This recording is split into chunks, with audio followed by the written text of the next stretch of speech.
Bonjour à tous, j'espère que vous allez bien. Je vous retrouve aujourd'hui avec une nouvelle routine capillaire. Ça faisait extrêmement longtemps que j'en avais pas faite. Donc aujourd'hui, je vais vous parler des soins que j'utilise et je vais aussi vous montrer comment est-ce que je me coiffe, quelle est un petit peu ma routine coiffure pour obtenir, voilà, la plupart du temps, cette espèce de coiffé, décoiffé ou wavy bouclé, on ne sait trop quoi. Au niveau des soins, accrochez-vous parce que ça risque de durer un petit peu longtemps. Allez vous chercher un café puisque j'utilise un produit, à savoir du shampoing. Donc ici, c'est le shampoing au calendula de la marque Dr. Tace. Je vous en avais parlé dans ma dernière vidéo, j'ai détesté pour vous. Je vous disais que j'étais déçue par ce produit parce que je l'ai acheté dans un magasin bio et il s'avère qu'il est pas bio du tout, mais que pour autant, c'est pas un mauvais shampoing, donc évidemment, je continue à l'utiliser jusqu'à ce qu'il soit vide. Il nettoie bien, il est pas trop agressif pour le cuir chevelu. Il serait peut-être mieux adapté par exemple en été parce que là comme en ce moment il fait très froid, moi je sais que j'ai le cuir chevelu très sensible qui a tendance à être assez sec, etc. Donc il est peut-être un poilou agressif. Dans tous les cas je vous le recommande pas particulièrement puisque encore une fois il y a des choses dedans qui sont pas hyper clean. Et pour le reste en fait depuis que je recoupe mes cheveux régulièrement je ne fais absolument plus aucun soin, plus de bain d'huile, plus de masque, plus de petites pommades. Je n'utilise même pas d'après-shampoing pour vous dire, hein. Donc c'est vraiment réduit à son strict minimum. À savoir que de temps en temps, mais en ce moment j'en ai plus, il m'arrive de me laver les cheveux avec du savon d'Alep. Et c'est pas mal, c'est pas... Je pense il doit y avoir des savons solides ou même des shampoings solides, hein, tout simplement. Ils sont peut-être un petit peu mieux adaptés aux cheveux, mais ça fait le job. Et au niveau du coiffage, c'est là où il se passe le plus de trucs, puisque depuis que j'ai un carré, je peux plus vraiment les attacher, donc j'essaie quand même de me coiffer, d'avoir quelque chose, entre guillemets, qui ressemble à quelque chose, ou tout du moins qui me plaît. Donc pour avoir cette espèce d'effet un peu bouclé, wavy, j'ai toute une espèce de petite routine qui s'est mise en place depuis des semaines et des semaines, qui est que j'essaie toujours de me laver les cheveux le soir avant d'aller dormir. Donc ce que je fais, je me lave les cheveux avec mon shampoing. Ensuite, je mets mes cheveux dans une serviette et je les laisse bien, entre guillemets, s'éponger pendant au moins 1 heure, donc toujours dans la serviette pour pas qu'ils sèchent totalement. Ensuite, je vous en avais parlé dans une vidéo favori il y a pas très longtemps, j'utilise ce produit de chez Giovanni Eco Chic Hair Care qui est, je m'étais trompée dans ma vidéo à l'époque, j'avais dit que c'était bio, ce n'est pas bio, mais par contre c'est une marque qui est cruelty free et ça c'est vachement bien. Donc une fois que mes cheveux sont bien épongés, j'enlève ma serviette, je prends un petit peu de mousse entre mes mains et j'en applique tout simplement un petit peu partout. J'essaie de faire ça le plus uniformément possible, mais c'est pas vraiment mon fort. Et ensuite, mon grand truc, et je pense que vous avez dû me voir pas mal de fois sur Snapchat le matin avec des petites tresses comme ça, une petite tresse de chaque côté. Et bien tout simplement, je sépare mes cheveux en deux et je vais faire 2 tresses collées. Donc une à droite, une à gauche, voilà. Donc je fais mes petites tresses, je mets un petit élastique et je vais tout simplement passer la nuit dessus. Alors à savoir que moi, j'ai pas beaucoup de cheveux, j'ai pas les cheveux qui sont très épais. Donc le lendemain matin, mes cheveux sont totalement secs. Par contre, si vous avez beaucoup de cheveux, il se peut que le lendemain matin, à l'intérieur des tresses, ce soit peut-être encore un petit peu humide. Auquel cas, il faut peut-être laisser vos cheveux sécher un petit peu plus. Mais pour moi, ça fonctionne totalement comme ça. Donc je passe la nuit dessus et le lendemain matin, tout simplement, je défais mes petites tresses et ça me donne une espèce de crinière de lionne, des espèces entre l'ondulation et vous savez, les cheveux un petit peu crépés comme ça, donc beaucoup de volume, puisque moi c'est totalement ce que je recherche en fait avec mes cheveux. Encore une fois, j'en ai pas beaucoup, ils sont pas très épais et je déteste avoir les cheveux collés au visage comme ça, je trouve que c'est la dernière chose qui me va.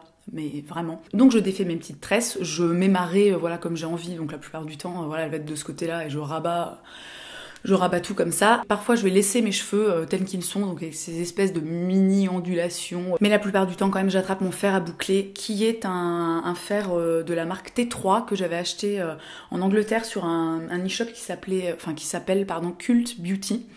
Que j'aime beaucoup. Alors honnêtement je vais pas vous dire ouais c'est le meilleur du monde, etc. parce que je sais pas moi, à partir du moment où ça fait des boucles en fait je suis contente, mais il est bien premièrement parce qu'il y a 3 embouts, il y en a un ça c'est celui que j'utilise la plupart du temps, c'est un embout un petit peu conique. C'est cool parce que du coup par exemple je peux en utilisant que cette partie, je peux faire des boucles assez serrées, comme je peux faire des boucles assez larges, comme je peux faire un truc un petit peu qui va être assez large à la racine et se resserrer un petit peu sur la fin.